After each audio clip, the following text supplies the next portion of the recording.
रात का समय है और ठंडक धीरे धीरे बढ़ने लगी है। आसमान में हल्की हल्की धुंध छाई हुई है और पेड़ पौधे ओस से भीग चुके हैं। इसी बीच रेगिस्तान वाले इलाके में एक कार धूल उड़ाती हुई आगे बढ़ रही है। उस कार में 5 लोग बैठे हैं, मीरा, वैशाली, राघव, नितेश और दिलीप। ये पांचों कॉलेज के दोस्त हैं और आज राजस्थान के एक सुनसान इलाके में पिकनिक मनाने के लिए जा रहे हैं। इन सभी को ऐसी वीरान और रोमांचक जगहों पर एडवेंचर करना बेहद पसंद है, इसलिए वे इस बार भी राजस्थान के किसी दूरस्थ और सुनसान स्थान की ओर निकल पड़े हैं। दिलीप कार चला रहा है, नितेश उसके पास वाली सीट पर बैठा है, जबकि मीरा, वैशाली और राघव पीछे की सीट पर बैठे हैं। सब आपस में हंसी मजाक और बातचीत करते हुए रास्ते का आनंद ले रहे हैं, पर आज उनके साथ जो होने वाला है उसका उन्हें जरा भी अंदाजा नहीं है। अरे दिलीप, हम अब तक कई जगहों पर पिकनिक मनाने गए हैं, लेकिन राजस्थान वाले इलाके में कभी नहीं गए। आज तो बड़ा मजा आएगा ना पिकनिक मनाने में, क्या कहती हो मीरा? अरे हाँ वैशाली, तुम बिल्कुल सही कह रही हो। हमने कई बार पिकनिक मनाई है, पर राजस्थान में तो पहली बार जा रहे हैं। कई बार हम पहाड़ों पर भी गए हैं और सुनसान जंगलों में भी, पर इस बार राजस्थान का मजा ही कुछ अलग आने वाला है। हाँ, तुम दोनों सही कह रहे हो। हम लोग आज तक राजस्थान में पिकनिक मनाने नहीं गए थे, इसीलिए तो मैंने ये प्लान बनाया कि इस बार कॉलेज की छुट्टियों में तो राजस्थान ही जाना है। और बस तुम सब राजी हो गए और हम निकल पड़े, और वाकई हम वहां पर पहुंचकर कुछ बढ़िया बढ़िया सी चीज पकाकर खाएंगे। पर हाँ, तुम दोनों ने खाने पीने का सारा सामान कार की डिक्की में ठीक से रखा है ना? अरे नितेश, तुम क्यों फिक्र कर रहे हो? मैं और मीरा ने मिलकर सारा सामान डिक्की में ठीक से रख दिया है। बस थोड़ी देर में जब हम कहीं कैंप लगाएंगे तो वहीं पर कुछ पकाकर खा लेंगे। अरे खाने पीने की बात तो छोड़ो, लेकिन तुम लोगों ने पानी ज्यादा लिया है ना? क्योंकि मैंने बचपन में कई बार अपनी अम्मा से सुना था कि रेगिस्तान में पानी न मिलने के कारण कई लोगों की जान चली गई थी। अम्मा यह भी कहा करती थीं कि जिनकी मौत यहाँ प्यास से हुई, उनकी आत्माएं आज भी इस रेगिस्तान में भटकती रहती हैं। कहते हैं कभी कभी रात के सन्नाटे में उनकी परछाइयां नजर आती हैं और अजीब अजीब आवाजें सुनाई देती हैं। इसलिए मेरा तो यही कहना है कि हमें यहाँ थोड़ा संभल कर रहना चाहिए, क्योंकि ये जगह जितनी शांत लगती है उतनी ही रहस्यमयी भी है। अरे हाँ राघव, तुम्हारी पानी ज्यादा लेने वाली बात तो मुझे बिल्कुल सही लगी, लेकिन जो तुमने कहा ना कि यहाँ पर आत्माएं वगैरह भटकती रहती हैं, वो बात मुझे ज्यादा सच नहीं लगी। मतलब तुम्हारी अम्मा ने शायद बचपन में तुम्हें ऐसी कहानियां सुनाई होंगी, इसलिए तुम ऐसा सोच लेते हो, पर असलियत में तो ऐसा कुछ भी नहीं होता राघव।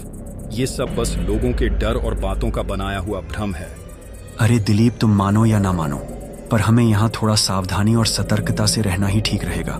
मुझे पता है तू ऐसी बातों पर यकीन नहीं करता, लेकिन ऐसी जगह पर संभल कर रहना ही सबसे बड़ी समझदारी है। वह लोग आपस में बातें करते हुए आगे बढ़ रहे थे।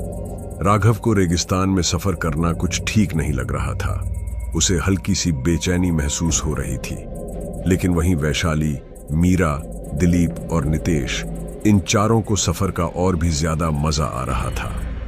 कुछ देर बाद पांचों एक जगह पहुंचते हैं, गाड़ी से नीचे उतरते हैं और वहीं पर टेंट लगाने का फैसला करते हैं। ये जगह टेंट लगाने के लिए एकदम सही है। मुझे लगता है अब हमें यहीं पर ही टेंट लगा देना चाहिए। क्या कहता है नितेश? हाँ दिलीप, तू सही कह रहा है, हमें यहीं पर ही टेंट लगा देना चाहिए। और हाँ, तब तक मीरा और वैशाली तुम दोनों जाकर कुछ लकड़ियां ढूंढ लाओ। हम तब तक टेंट लगाते हैं, फिर साथ में कुछ खाने पीने का बंदोबस्त करते हैं। ठीक है, तुम तीनों 2 टेंट लगा लो, तब तक मैं और वैशाली खाना पकाने के लिए कुछ लकड़ियां ढूंढ लाते हैं। अरे देखो मीरा और वैशाली, मैं तुम्हें डरा नहीं रहा, बस तुम्हारे भले के लिए कह रहा हूँ। ज्यादा दूर जाकर लकड़ियां मत ढूंढना, यहीं आसपास से ही कुछ लकड़ियां ढूंढ कर आ जाना। मुझे ये जगह कुछ ठीक नहीं लग रही। अरे राघव, फिक्र मत करो, हम ज्यादा दूर नहीं जाएंगे, जल्दी ही लौट आएंगे। तब तक तुम लोग टेंट लगाने का बंदोबस्त करो, काम जल्दी निपटा लो, हम तुरंत लकड़ियां ढूंढ कर आते हैं। मीरा और वैशाली धीरे धीरे लकड़ियां ढूंढने के लिए निकलती हैं। उधर राघव, नितेश और दिलीप ये सोचने लगते हैं कि टेंट किस तरह लगाया जाए। धीरे धीरे ठंड और बढ़ने लगती है, आसमान में ठंडी धुंध छा जाती है और हवा और भी सर्द हो जाती है। थोड़ी देर बाद मीरा और वैशाली लकड़ियों की एक गठरी उठाकर टेंट की ओर लौटती हैं। तब तक तीनों लड़कों ने दोनों टेंट अच्छे से लगा दिए होते हैं। मीरा और वैशाली के लकड़ियां लाने के बाद सबने मिलकर मैगी पकाई और एक साथ बैठकर गर्मा गर्म मैगी खाने लगे। खाना खत्म होने के बाद वे लोग काफी देर तक आपस में बातें करते रहे। फिर तीनों लड़के अपने टेंट में चले गए और मीरा व वैशाली भी अपने टेंट के अंदर चली गईं। कुछ देर बाद टेंट के बाहर जल रही लकड़ियां बुझने लगीं और धीरे धीरे सन्नाटा और गहराने लगा। इसी बीच टेंट के अंदर सो रही मीरा को किसी चीज की हल्की सी आवाज सुनाई दी। आवाज सुनकर मीरा तुरंत उठ खड़ी हुई और वैशाली को भी जगा दिया। अरे मीरा, क्या हुआ? तूने मुझे क्यों जगाया? कोई बात है क्या? अरे वैशाली, अभी कुछ ही देर पहले तुझे कोई आवाज सुनाई नहीं दी थी क्या? अरे नहीं तो मीरा, मुझे तो कोई भी आवाज सुनाई नहीं दी थी। वैसे तुझे कैसी आवाज सुनाई दी थी? अरे हाँ वैशाली, शायद तुझे कोई आवाज सुनाई नहीं दी होगी, क्योंकि जब वो आवाज आ रही थी तब तू गहरी नींद में सोई हुई थी। चल बाहर चलकर देखते हैं आखिर मामला क्या है। दोनों टेंट के बाहर निकलती हैं और इधर उधर नजर दौड़ाती हैं। दूर कहीं उन्हें एक आकृति सी नजर आती है। उसे देखकर दोनों कुछ पल के लिए सोच में पड़ जाती हैं, लेकिन मीरा को वहां पर जाकर देखने की इच्छा होती है। वह जानना चाहती है कि आखिरकार वहां पर है क्या।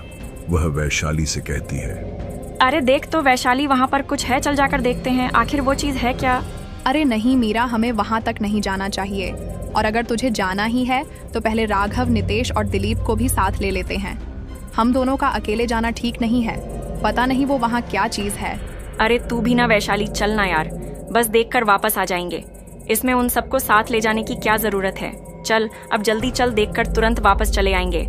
मीरा वैशाली की बात नहीं सुनती और उसे भी साथ ले लेती है, उस जगह की ओर जहां वो परछाई दिखाई दे रही थी। धीरे धीरे चलते हुए दोनों उस आकृति के पास पहुंच जाती हैं। पास जाकर देखती हैं तो वहां एक ऊंट बैठा हुआ होता है। उसे देखकर मीरा और वैशाली दोनों का डर थोड़ा कम हो जाता है। उन्हें लगता है कि ये तो बस एक जानवर है। अरे देख तो वैशाली, तू तो यूं ही डर रही थी, ये तो सिर्फ एक नादान बेजुबान ऊंट है। हाँ मीरा, तू सही कह रही है, ये तो बस एक ऊंट ही है। चल अब तूने देख तो लिया कि यहाँ क्या था, अब वापस टेंट की ओर चलते हैं। वैसे सोचने वाली बात है, ये ऊंट यहाँ आया कैसे? इसका कोई मालिक भी तो नजर नहीं आ रहा। हाँ वैशाली, मुझे लगता है शायद ये अपने झुंड से भटक गया होगा, या फिर कोई जंगली ऊंट होगा। पर देख तो सही, ये कितना प्यारा है। और वैसे मैंने आज तक कभी ऊंट की सवारी नहीं की है।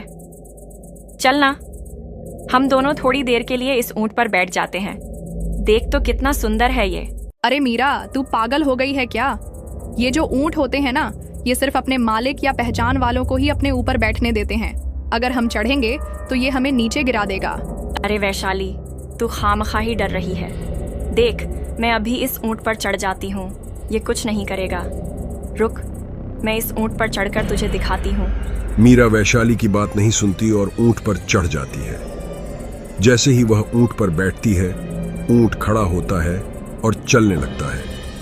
यह देखकर वैशाली घबरा जाती है और जोर से चिल्लाकर कहती है, अरे मीरा, तू चुपचाप ऊंट पर क्या बैठी हुई है? जल्दी नीचे उतर जा।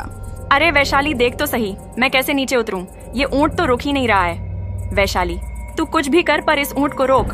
दोनों आपस में चिल्लाते रहते हैं, लेकिन ऊंट धीरे धीरे मीरा को लेकर आगे बढ़ता जाता है। मीरा लगातार चिल्ला रही होती है, पर ऊंट रुकने का नाम नहीं लेता। कुछ ही देर में ऊंट मीरा को लेकर अंधेरे में गायब हो जाता है। वैशाली घबराकर टेंट की ओर भागती है। उसे समझ में आ जाता है कि ऊंट को रोकना अब उसके बस की बात नहीं है। वह दौड़ती हुई टेंट तक पहुंचती है और जोर जोर से चिल्लाती है, राघव, दिलीप, नितेश, जल्दी बाहर आओ, मीरा को ऊंट ले गया है। वैशाली की चीख सुनकर कुछ ही देर में तीनों, राघव, दिलीप और नितेश, टेंट से बाहर निकल आते हैं। राघव गंभीर स्वर में आश्चर्य से बोलता है, अरे वैशाली, क्या हुआ? तू इतनी घबराई हुई क्यों है? और मीरा कहाँ गई? वो ऊंट मीरा को उठाकर ले गया। मैंने उसे रोकने की बहुत कोशिश की, लेकिन वो भाग गया।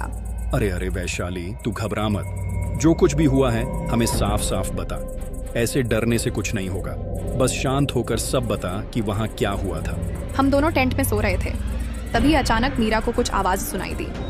मैंने उसे कहा कि बाहर जाना ठीक नहीं है, पर मीरा ने मेरी बात नहीं मानी और मुझे भी साथ ले गई। हमने दूर एक परछाई सी देखी। मैंने फिर भी मीरा से कहा कि वहां जाना सही नहीं है, लेकिन वो जिद करने लगी। मैंने कहा था कि तुम तीनों को भी साथ ले लेते हैं, पर वो बोली कि हम देखकर तुरंत वापस आ जाएंगे। वहां पहुंचकर हमने देखा कि एक ऊंट बैठा था। मेरे मना करने के बावजूद मीरा उस ऊंट पर चढ़ गई और जैसे ही वो बैठी, ऊंट मीरा को लेकर वहां से चला गया। अच्छा, ऐसी बात है तो हमें जल्द से जल्द उस ऊंट का पीछा करना चाहिए, वरना वह मीरा को कहीं दूर ले जाएगा और हमें उसे ढूंढने में बहुत मुश्किल होगी। चलो सब लोग गाड़ी में बैठो, हम तुरंत मीरा को ढूंढने निकलते हैं। चारों मीरा को ढूंढने के लिए गाड़ी में बैठकर आगे की ओर निकल पड़ते हैं। उसी रास्ते पर जहां से ऊंट मीरा को लेकर गया था। रास्ते में उन्हें ऊंट के पैरों के निशान दिखाई देते हैं, तो वे उन्हीं निशानों का पीछा करते हुए गाड़ी आगे बढ़ाते हैं। गाड़ी के अंदर बैठी वैशाली बहुत डरी हुई थी। उसके मन में यही डर था कि अगर मीरा को कुछ हो गया तो वह जाकर उसके मम्मी पापा को क्या जवाब देगी। उसी बीच राघव गाड़ी में बैठे सभी से कहता है, देखो सब लोग, अब हम सही रास्ते पर हैं। ऊंट के निशान साफ दिख रहे हैं, लेकिन सबको सावधान रहना होगा। रात गहराती जा रही है और पता नहीं आगे क्या मिलने वाला है। अरे हाँ राघव, तू बिल्कुल सही कह रहा है और तूने जो पहले कहा था वो भी अब सच साबित हो रहा है।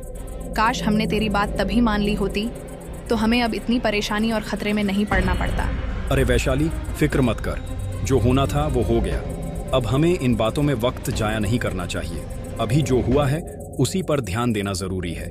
हमें जल्द से जल्द मीरा को ढूंढना होगा और तू अब घबराना बंद कर, बस चुपचाप बैठ जा, हम मीरा को ढूंढ लेंगे। सभी लोग बेचैनी में आगे बढ़ रहे थे। मन में यही सवाल था कि आखिर मीरा कब और कहां मिलेगी। हर किसी के दिल में थोड़ा थोड़ा डर था, लेकिन कोई भी उस डर को जाहिर नहीं कर रहा था।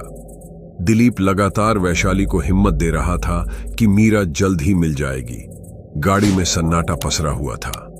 रात और भी डरावनी हो चुकी थी। न किसी इंसान की आवाज, न किसी जानवर की। चारों ओर बस गहरा सन्नाटा था। कुछ समय बीतने के बाद वे लोग रेगिस्तान के और भी अंदर आ चुके थे। अब उन्हें न कोई रास्ता समझ आ रहा था, न ही किसी के मोबाइल में नेटवर्क था। ऊंट के पैरों के निशान तो मिल रहे थे, पर ऊंट खुद कहीं दिखाई नहीं दे रहा था। थोड़ा आगे बढ़ते ही अचानक उनकी गाड़ी झटके से रुक जाती है और धीरे धीरे रेत में धंसने लगती है। सब घबराकर जल्दी जल्दी गाड़ी से बाहर निकलते हैं। बाहर निकलते ही वे देखते हैं कि गाड़ी लगातार रेत में धंसती जा रही है। उन्हें समझ आ जाता है कि ये रेतीला दलदल है। अब सबके चेहरे पर डर साफ झलकने लगता है, क्योंकि उन्हें नहीं पता था कि अब आगे क्या करें। ओहो, ये गाड़ी तो हमारी आखिरी उम्मीद थी, पर अब इसका भी कोई सहारा नहीं रहा। पता नहीं अब आगे जाकर क्या होगा, और अब तो हम यहाँ से वापस भी नहीं जा पाएंगे। क्या मतलब नितेश? अब यह गाड़ी वापस बाहर नहीं निकल सकती? तो हम आगे जाकर क्या करेंगे? अगर हमें कहीं पर भी कुछ नहीं मिला तो भूख और प्यास से तो हमारी जान भी जा सकती है, और हमारा सारा खाने पीने का सामान भी तो गाड़ी के अंदर ही है। पर अब गाड़ी के पास जाना भी सुरक्षित नहीं है। ऊपर से मीरा, वो भी कहीं नहीं मिल रही। पता नहीं उस पर क्या बीती होगी और वह कहाँ पर है, वह भी नहीं पता। अरे तुम सब हिम्मत रखो। क्या हुआ अगर हमारे पास गाड़ी नहीं रही तो क्या हुआ? हम चलकर मीरा को ढूंढेंगे। वैसे भी अगर वो ऊंट किसी का पालतू है तो वो अपने झुंड या मालिक की ओर ही गया होगा, और शायद क्या पता उसका मालिक हमें आज रात के लिए कोई आसरा भी दे दे। चलो अब हिम्मत मत हारो, सब साथ में चलेंगे एक साथ। जब तक साथ हैं डर की कोई बात नहीं। दिलीप सबको हिम्मत देता हुआ सभी को एक साथ लिए हुए आगे बढ़ने लगता है। उसे भी कहीं ना कहीं मन ही मन डर तो था, लेकिन ऐसे वक्त में डर से ज्यादा जरूरी थी समझदारी। चारों के चारों धीरे धीरे चलते जा रहे थे। रेत पर बने ऊंट के पैरों के निशान उनका रास्ता दिखा रहे थे। हवा में हल्की सरसराहट थी और सन्नाटा हर ओर पसरा हुआ था। कुछ समय बीतने के बाद वो एक गांव में पहुंचते हैं। एक अजीब, सुनसान, रहस्यमय गांव। ना कोई इंसान, ना कोई इंसानी आवाज, बस मिट्टी के बने पुराने घर और दीवारों पर बने हुए कुछ अजीब अंधेरे में चमकते से निशान। पूरा गांव जैसे किसी डरावने राज में डूबा हुआ था। चारों के चारों उन कच्ची दीवारों को घूरते रह जाते हैं। उन्हें समझ नहीं आ रहा था, इतने अंदर रेगिस्तान में, इतनी वीरानी के बीच ये गांव आखिर आया कहां से। सभी चौंक जाते हैं और फिर धीरे धीरे फुसफुसाते हुए एक दूसरे से बात करने लगते हैं। उनकी आवाजों में डर भी था और सवाल भी, आखिर ये जगह है क्या? इतनी गहरी रेगिस्तान के अंदर पूरा का पूरा गांव बसा पड़ा हुआ है। देखो तो सही, कैसी कच्ची मिट्टी के घर हैं, जैसे बरसों से किसी ने इन्हें छुआ तक ना हो। नहीं वैशाली, माना कि यह कच्ची मिट्टी के घर हैं, पर ये मुझे कई जमाने पुराने तो नहीं लगते। अक्सर ऐसे रेगिस्तानी इलाकों में रेत के तूफान उठते रहते हैं और रेत इन घरों के ऊपर तक जम जाती है, जिससे यह जगह हमें पुरानी और उजड़ी हुई लगती है। लेकिन मुझे नहीं लगता कि यह गांव बहुत पुराना है। मुझे तो ऐसा लग रहा है जैसे बस ऊपर रेत चढ़ गई हो। अरे वह सब तो ठीक है, पर हमें अब इस गांव के अंदर जाना चाहिए या नहीं? देखो तो सही, ऊंट के पैर के निशान तो यहीं इसी गांव के अंदर जाते हुए दिखाई दे रहे हैं। अरे नितेश, हमें इस गांव में जाना ही पड़ेगा। या तो हमें मीरा मिलेगी या फिर यहीं हमारा अंत होगा। अब वापस लौटने का कोई रास्ता नहीं बचा।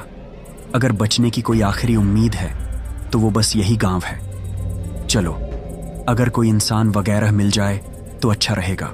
वह चारों धीरे धीरे गांव के अंदर चले जाते हैं।